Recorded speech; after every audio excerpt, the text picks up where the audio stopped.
Bandhan small cap ஃபண்டுன்னு ஒரு fund இருக்குது. இதோட நீங்கள் எஸ்ஐபி பார்த்தீங்கன்னு வச்சுக்கோங்களேன், எப்பயுமே ரிட்டர்ன்ஸ் பெட்டராக இருக்கும். குவாண்ட் நோ டவுட்டு, குவாண்ட் எப்பயுமே கொஞ்சம் ரிஸ்க் எடுப்பாங்க, அதனால குவாண்ட் ரிட்டர்ன்ஸ் கொடுப்பாங்க. குவாண்ட் இப்போ லாஸ்ட்டில் கொஞ்சம் இப்போ நான் என்ன பண்ணேன், ஸ்டடிக்காக ஒரு 4-5 ஃபண்டு சும்மா எடுத்தேன் நான். DSV small cap, Franklin India small cap, Quant, Edelweiss small cap, அந்த பந்தன் ஸ்மால் கேப், இந்த 4 ஃபண்டு எடுத்து 5 ஃபண்டு எடுத்து நான் ஒரு ரிசர்ச்சுக்காக பண்ணியிருந்தேன். இதில் பார்த்தீங்கன்னா மார்ச் டு ஜூலைக்கு அப்புறம் ஆகஸ்ட்க்கு அப்புறம் தான் மார்க்கெட் லார்ஜ் கேப் ஏறிச்சு, அதுக்கப்புறம் மிட் அண்ட் ஸ்மால் கேப் ஏறிச்சு. அதனால 2021 ஜனவரி 1 ஒரு பெஞ்ச் மார்க்கை வச்சு அதுலேருந்து நம்ம இந்த 2 டேட்டாவையும் எடுத்திருக்கோம். ஸோ எடுத்து பார்க்கும்போது இவங்க சொல்கிறதையும் அது பார்க்கும்போது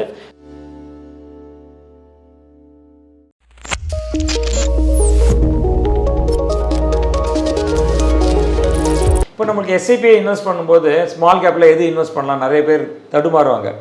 நார்மலாக நம்ம என்ன சொல்கிறோன்னா, அதே மாதிரி நம்ம ரோலிங் ரிட்டர்ன்ஸை பேஸ் பண்ணி தான் நம்ம இன்வெஸ்ட் பண்ணுறோம். ரோலிங் ரிட்டர்ன்ஸில் வந்து இந்த அதோட பெஞ்ச் மார்க்கை இது நிறைய நேரம் பீட் பண்ணுறது அப்படின்ற அது எப்படின்னா சொல்கிறேன்னா, இப்போ நம்ம ஒரு 5 வருஷம் ஒரு எஸ்ஐபி பண்ணுறோம் அப்படின்னா 60 இன்ஸ்டால்மெண்ட் கட்டுவோம்.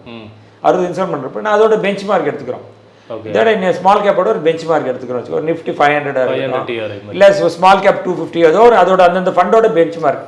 இப்போ இந்த இண்டெக்ஸ் எவ்வளோ ரிட்டர்ன்ஸ் கொடுத்துருக்கு, எவ்வளோ மாதம் இந்த ஃபண்ட் எவ்வளோ ரிட்டர்ன்ஸ் கொடுத்துருக்கு, இது ஒரு 2 கிளீன் நீங்கள் இந்த டூல்ஸ் வாங்குறனா வாங்கிக்கலாம். என்ன software tools, mutual fund tools 8000 ரூபாயிலேருந்து 1 லட்ச ரூபாய் வரைக்கும் இருக்குது. இப்போ எங்கள் கெப்பாசிட்டிக்கு நாங்கள் என்ன சாஃப்ட்வேர்மோ அந்த சாஃப்ட்வேர் வச்சு தான் நாங்கள் ரிசர்ச் பண்ணிக்கிறோம். ஸோ நீங்கள் அது மாதிரி இருந்தீங்கன்னா அப்போது நீங்கள் ரோலிங் ரிட்டர்னை ஜாட் அவுட் பண்ணின்னு வச்சுக்கோங்க. இல்லாட்டி மேனுவலாக போய் என்கிட்ட பணம்லாம் இல்லைங்க, என்கிட்ட டைம் இருக்குது அப்படின்னா நீங்கள் 60 மாதம் ஒரு ஃபண்டு எடுத்து அதோட என்ஏவி கிடுன்னு எழுதினே வரணும். அதோட பெஞ்ச் மார்க் இது வந்து மந்த் எண்ட் க்ளோசிங் என்ஏவி அப்படி தானே? ஆமாம். ஸோ அதை எழுதிட்டே வந்துடும். நீங்கள் எடுத்துக்கலாம், ஸ்டார்டிங்கில் எடுக்கிறவங்க எடுத்துக்கோங்க, லாஸ்ட்டில் எடுத்துக்கோங்க. யூனிஃபார்மாக இருக்கணும், அவ்வளோதான். நீங்கள் 30ஆம் எடுக்கணும், 1ஆம் எடுக்கணும். அது அப்படியே 60 மாதத்துக்கு எழுதினுவாங்க. அது ஒரு இண்டெக்ஸோட எழுதினுவாங்க. இதுலேருந்து இதை கழிங்க, ஃபண்டுலேருந்தே இண்டெக்ஸை கழிச்சுனே வாங்க. இப்போ இண்டெக்ஸ் வந்து 1% கொடுத்துருக்கான், இவன் 1.5% கொடுத்துருக்கான். 1.5 - 1 1/2% ப்ளஸ் இது மாதிரி கூட்டினே வாங்க.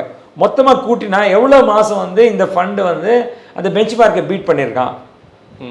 ஸோ 90% பீட் பண்ணியிருக்கான் அப்படின்னா 60 மாதத்தில் 90%, 54 மாதம் கிட்டத்தட்ட வந்து ஃபண்டு வந்து பீட் அந்த பெஞ்ச் மார்க். இல்லை இந்த ஃபண்டு 80% பீட் பண்ணியிருக்கான். ஸோ தட் மீன்ஸ் 60 80% 48 மந்த்ஸ் பெஞ்ச் மார்க்கோட இவன் ரிட்டர்ன்ஸ் கொடுத்துருப்பான். ஸோ இந்த மாதிரி ஒரு எவாலுவேஷனில் நீங்கள் போய் எப்படி பண்ணலாமா சார்? அப்படி நீங்கள் பண்ணுறீங்களா? +1/2 +1 -3 இதையெல்லாம் கூட்டி பார்த்துட்டு வர ஃபிகர் பாசிட்டிவாக இருந்தாலே அது இருக்கலாம். பட் நீங்கள் இப்போ நீங்கள் ஒரு மாதம் அந்த ஃபண்டு 10% ரிட்டர்ன் கொடுத்துருப்பான், அடுத்து 6 மாதம் ரொம்ப நெகட்டிவ் கொடுத்துருக்கோம். அப்போ ஸ்டாண்டர்ட் டிவியேஷன் நார்மல்லேருந்து எவ்வளோ டிவியேட் ஆகி போகணும், அப்போ அது ரிஸ்க் நிறைய வரும். More standard deviation more the risk you are bringing to the portfolio. நம்மளோட ஐடியாவே ரிஸ்க் எடுக்கணும். பட் ஆனால் ரிஸ்க் மாடரேட்டாக இருந்து நீங்கள் ரிட்டர்ன்ஸ் கொடுத்துட்டான்னு வச்சுக்கோங்க. நான் அதிக ரிஸ்க் எடுக்காமல் கொஞ்சம் ரிஸ்க் எடுத்து உங்களுக்கு எனக்கும் வந்து 1/2% 3/4% டிஃபரன்ஸ் இருந்துன்னு வச்சுக்கோங்க. நான் எதுக்கு அவ்வளோ ரிஸ்க் எடுக்கணும்? உங்களை மாதிரி ரிஸ்க் எடுத்து அல்டிமேட்டா ஷார்ப் ரேஷியோட எக்ஸ்பிளனேஷனே சொல்லிட்டீங்க. அதுதான் நம்ம சொல்ல வரோம். அதே நம்ம ரேஷியோஸ் சொன்னால் சில நேரங்களில் டெக்னிக்கலாக போகும், டெக்னிக்கலாக போயிடும். நம்மளே நிறைய குவாலிட்டியாக பேசுகிறோம் டெக்னிக்கலாக. அப்போ அதனால நீங்கள் பார்த்தீங்கன்னா இப்போ நீங்கள் ஒரு எஸ்ஐபிலே ரன் பண்ணின்னு வச்சுக்கோங்க, பந்தன் ஸ்மால் கேப் ஃபண்டுன்னு ஒரு ஃபண்ட் இருக்குது. இதோட நீங்கள் எஸ்ஐபி பார்த்தீங்கன்னு வச்சுக்கோங்களேன், எப்பயுமே ரிட்டர்ன்ஸ் பெட்டராக இருக்கும். குவாண்ட் நோ டவுட்டு, குவாண்ட் எப்பயுமே கொஞ்சம் ரிஸ்க் எடுப்பாங்க, அதனால குவாண்ட் ரிட்டர்ன்ஸ் கொடுப்பாங்க.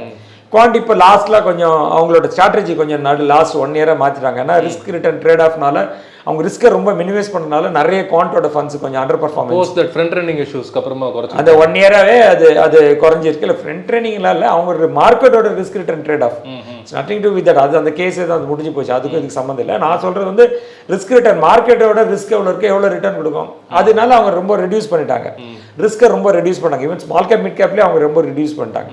பட் அந்த பீரியடில் பார்த்தீங்கன்னா பந்தன் வந்து கொஞ்சம் ரிஸ்க்கு எடுத்தாலும் பட் ஆனால் they are able to offer better return. நீங்கள் 5 இயர் லம்சம் பாருங்கள், எஸ்ஐபி பார்த்தீங்கன்னா பந்தன் இஸ் பெட்டர் ரிட்டர்ன் கொடுத்துருமா. நீங்கள் 5 இயர் இன்னும் பார்த்தேன் கன்சர்வேட்டிவ் ஸ்மால் கேப் ஃபண்ட்ஸ் ஆனால் அந்த bank of India small cap fund மாதிரி அவங்களோட எஸ்ஐபி ரிட்டர்ன்ஸுமே நல்லா தான் இருக்குது.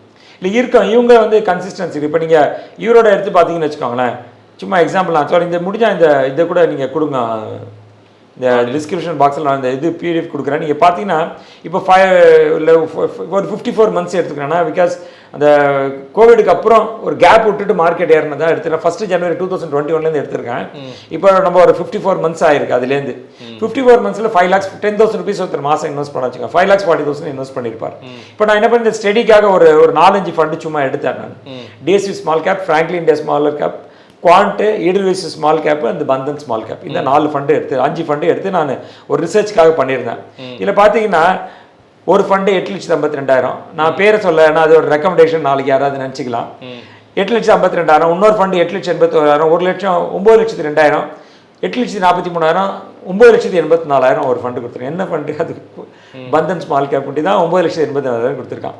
அது ரிட்டர்ன் பார்த்தீங்கன்னா எக்ஸ்ஐஆர் பார்த்தீங்கன்னா 28% ரிட்டர்ன் கொடுத்துருக்கான். ஓ, XIR 28.1% is Bandhan small cap. For the last how many? 54 months. Okay. So 54 months is reasonably good time. So கொடுத்துருக்காங்க. இதே நேரம் நீங்கள் அந்த பீரியட்ல லம்சம் இன்வெஸ்ட் பண்ணிட்டீங்க. ஃபர்ஸ்ட் ஜனவரி 2021 இன்வெஸ்ட் பண்ணிட்டீங்க, 1,00,000 இன்வெஸ்ட் பண்ணியிருக்கீங்க. இந்த 5 ஃபண்டு, அதே 5 ஃபண்டை நம்ம அங்கே எடுத்திருக்கோம். DSP, Franklin, Quant, Edelweiss and Bandhan எடுத்திருக்கோம். 1 lakh நீங்கள் இன்வெஸ்ட் பண்ணீங்க. ஃபர்ஸ்ட் ஜனவரி 2021 1 lakh இன்வெஸ்ட் பண்ணியிருந்தீங்கன்னா 2.71 lakhs இருக்கு டிஎஸ்பி. ஃப்ராங்க்லின் வந்து 2.87 lakhs இருக்கு. குவாண்ட் 3.53 lakhs இருக்கு. இடல்வைஸ் 2.83 lakhs இருக்கு. பந்தன் 3.03 lakhs இருக்கு. ஸோ அந்த பீரியட்ல இந்த பாயிண்ட் டு பாயிண்ட் எடுத்து பார்த்தாலும் பந்தன் மேலே வந்துட்டான். பந்தன் அன்னைக்கும் பார்த்தீங்கன்னா 28.5% ரிட்டர்ன் பாயிண்ட் டு பாயிண்ட். அந்த பீரியட்லேயே எஸ்சிபி ஸ்டார்ட் பண்ணாலும் அந்த அங்கேயும் 28%, இங்கேயும் ஆல்மோஸ்ட் 28% இருக்காங்க. இடல்வைஸ் 26%, குவாண்ட் 33%, ஃப்ராங்க்லின் 27%. ஃப்ராங்க்லின் கொஞ்சம் எப்பயுமே கொஞ்சம் ஸ்மாலர் ஃபண்டாக இருந்தால் கூட ரிஸ்க் கொஞ்சம் கம்மியாக எடுப்பாங்க. டிஎஸ்பி இப்போ தான் கொஞ்சம் நடுவில் ரொம்ப அண்டர் பர்ஃபார்ம் பண்ணிட்டு இப்போ தான் அந்த ஃபண்டு பவுன்ஸ் ஆகிறாங்க. இப்போ தான் லாஸ்ட் ஒரு 1 year they are coming back. DSP funds நிறைய ஃபண்ட்ஸ் தேர் பவுன்சிங் பேக். அவங்க 25% ரிட்டர்ன் கொடுத்துருக்காங்க. அப்போது லம்சம்லேயும் இந்த 4-5 ஃபண்ட்ஸு ஓரளவுக்கு பண்ணியிருக்காங்க, எஸ்ஐபிலையும் பண்ணியிருக்காங்க. இப்போ பந்தன் பார்த்தீங்கன்னா கொஞ்சம் மார்க்கெட் இறங்கும்போது கொஞ்சம் கொஞ்சம் ஸ்டீப்பாக இறங்கக்கூடிய ஒரு தன்மையில் இருக்கிறாங்க. இறங்கினாலும் அந்த ரிட்டர்ன்ஸ் கொடுக்கறதுக்கான ஒரு சாத்தியக்கூறு இருக்கிறதுனால அந்த ஃபண்டு எப்பயுமே கொஞ்சம் பெட்டராக பண்ணியிருக்காங்க. எல்லாமே நம்மளுக்கு தெரியும், இது எல்லாமே ஹை ரிஸ்க் ஃபண்ட்ஸு. ஓகே, இது எல்லாமே ஹை ரிஸ்க் ஃபண்ட்ஸ்னு தெரியும். பட் அதோட அந்த ரிட்டர்ன்ஸோட பெனிஃபிட் இருக்கிறதுனால நம்ம இது மாதிரி பார்க்கலாம். இந்த ஒரு ஒர்க் பண்ணியிருக்கோம், இந்த கூட நம்ம டிஸ்கிரிப்ஷன் பாக்ஸில் நான் கொடுத்துட்றேன். யார் வேணுமோ அதை டவுன்லோட் பண்ணி பார்த்துக்கலாம். நம்ம வி ஆர் நாட் ஏதோ ஒரு ரெக்கமெண்ட்லாம் அதெல்லாம் பண்ணல. இப்போ நம்ம எடுத்திருக்க எல்லா ஃபண்டையும் ஒரே ஒரு க்ரைட்டீரியா வச்சுருந்தோம். என்னென்னா பீட்டா, அந்த ரிஸ்கோட என்ன எல்லாமே 0.8 to 0.9 இருக்கிற ஃபண்டோட பீட்டா தான் எடுத்திருக்கோம்.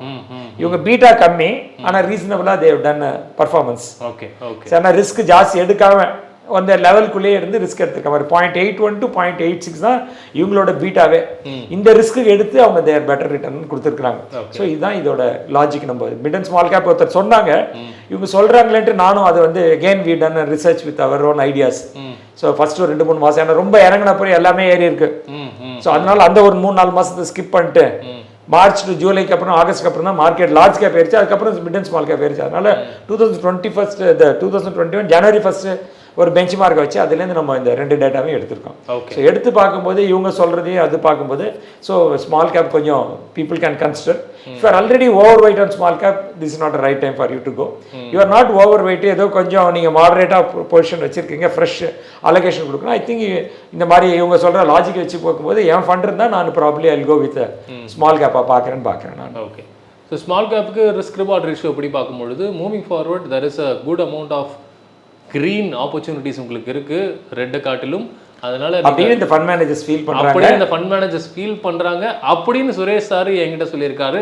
அப்படின்றத நான் இப்போ உங்ககிட்ட சொல்லிட்டேன். ஸோ எப்படி டிஸ்க்ளைமர் போட்டோம் பார்த்தீங்களா? நீங்கள் என்ன நினைக்கிறீங்கன்றத கீழே கமெண்ட் செக்ஷனில் இது பண்ணுங்க. உங்களோட ஸ்மால் கேப்புடைய ப்ரெசென்ட் எக்ஸ்போஷர் எப்படி இருக்கு உங்கள் போர்ட்ஃபோலியோவில், அதையும் பற்றி நீங்கள் சொன்னீங்க அப்படின்னா உங்களுடைய இந்த பகிர்வு மற்றவங்களுக்கு பயனுள்ளதாக இருக்கும். So thank you. டெஃபினட்டாக அது உங்களுக்கு உபயோகமாக இருக்கும்னு நினைக்கிறேன். திஸ் இஸ் சுரேஷ் பார்த்தா சைனிங் ஆஃப். மீண்டும் ஒரு சுவையான வீடியோவில் மீண்டும் ஒரு சந்திப்போம். நன்றி, வணக்கம்.